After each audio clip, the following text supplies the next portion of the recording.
Most people book the wrong cruise line, and they don't realize it until they're already trapped at sea with 4,000 strangers. Why? Because cruise lines market themselves like they're all offering the same dream vacation. But here's the truth. Some cruise lines are floating theme parks, others are libraries with lifeboats, some feel like Vegas, others like a retirement home. Book the wrong one, and your relaxing getaway turns into a week of misery. So in this video, I'm ranking the major cruise lines from worst fit to best design for their audience and how they actually feel once you're on board. By the end, you'll know exactly which cruise line is perfect for you and which one you should never step foot on, even if they offered it for free. Number 12, Costa Cruises. Costa is often advertised as Europe's answer to Carnival, but in reality, it can feel more chaotic and less organized. It's undeniably affordable, and the ships look great in photos, but once on board, many passengers report issues with language barriers, inconsistent service, and constant announcements over the speakers. It's very lively, bordering on loud, which works well if you're traveling with a group that wants energy at all times. But if you're hoping for relaxation or seamless logistics, Costa can feel overwhelming rather than festive. Number 11, Carnival. Carnival has a very specific strength. If your ideal vacation is all about poolside contests, casual dining, and lively crowds, Carnival delivers exactly that. The atmosphere is cheerful, high energy, and informal. It's the kind of cruise where a funny shirt, like one that says "blame it on the drink" package, feels right at home. If you'd like one for yourself, you can grab it at the cruiseshop.us, shipping across the US and Canada, and right now the shirt's on sale, so it's a great time to order before they sell out. Anyways, back to the Carnival. Carnival is not trying to be luxurious, it's trying to be social. If you book it expecting elegance, you'll be disappointed. If you book it expecting a floating city of constant activity, you'll probably have a great time. Number 10, MSC Cruises. MSC is one of the fastest growing cruise lines, expanding aggressively with impressive ship designs and affordable upgrade packages. On paper, it promises a luxury experience at budget pricing, but in practice, the experience depends heavily on the ship and itinerary. Some guests report excellent service, while others encounter confusion and poorly organized operations. The onboard vibe is a mix between European formality and resort-style entertainment, which can feel inconsistent. If you don't mind a bit of unpredictability, the value is strong, but it's not as polished as competitors. Number 9, P&O Cruises. P&O sits firmly in the comfortable and familiar category. It doesn't try to be overly flashy or overly formal. It's just steady and reliable. The entertainment leans towards classic shows rather than big productions, and the food is traditional rather than experimental. This makes it an easy choice for travelers who like predictability and routine. However, if you're looking for standout experiences or modern features, P&O rarely surprises you. It's perfectly fine, which can be a positive or a negative depending on your expectations. Number 8, Cunard. Cunard is known for preserving a sense of traditional ocean liner elegance. Think ballroom evenings, dress codes, afternoon tea, and classical music. The ships themselves feel refined, and the service tends to be professional rather than overly friendly. This is a cruise line for travelers who enjoy structure, not for those who want to wear swimwear into the dining room. Some may find the pace too slow or the crowd too reserved, but for passengers who appreciate heritage and ceremony, Cunard delivers a very specific and consistent identity.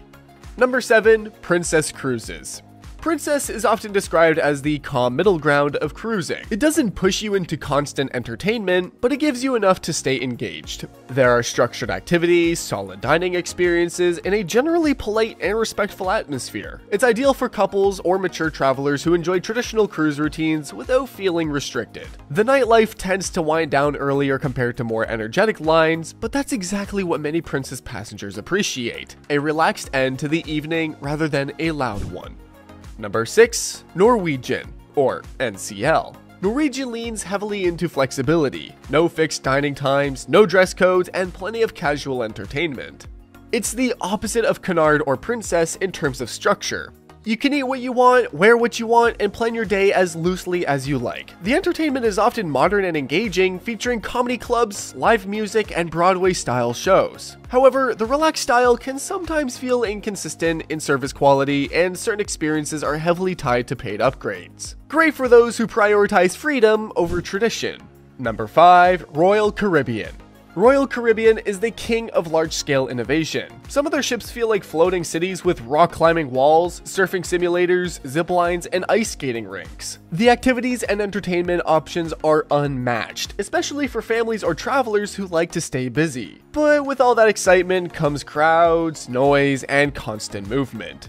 If peace and quiet are your main goals, Royal may feel overwhelming. But if fun and variety are priorities, few cruise lines compete at this scale.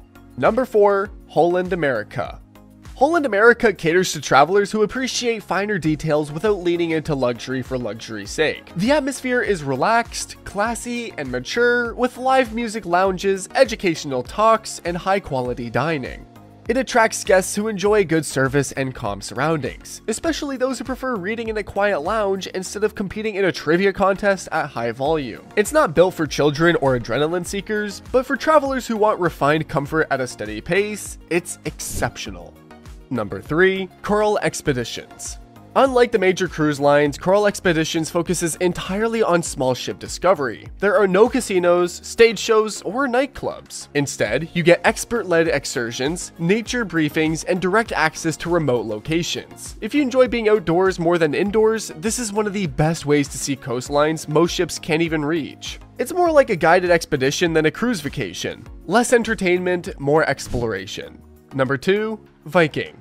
Viking stands out for being culturally rich and intentionally quiet.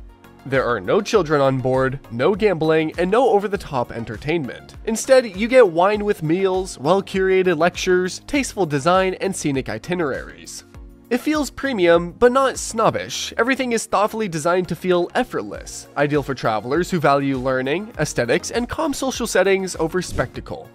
Number 1, Celebrity Cruises. Celebrity earns the top spot because it consistently strikes the perfect balance. It offers high-end design and quality food without being overly formal. There's entertainment, but it's not rowdy. There are relaxation areas, but they don't feel too quiet or stale. It appeals to a wide range of travelers. Couples, solo guests, friend groups, without leaning too hard in any extreme. It may not be the absolute best at luxury or adventure, but it almost always delivers a smooth, satisfying experience, which is why it remains one of the safest and most rewarding choices overall. Here's the truth, there is no number 1 cruise line for everyone. But there is a number 1 cruise line for you. If you want loud chaos and pool parties, go Carnival. If you want peace and structure, go Cunard or Princess. If you want exploration, Coral Expeditions.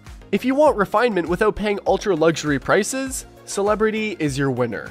Book for who you are, not for what the commercial promised. If you stayed until the very end, comment the cruiser so I know that you're a real one. I'll like and maybe even reply to every comment. Thanks for watching.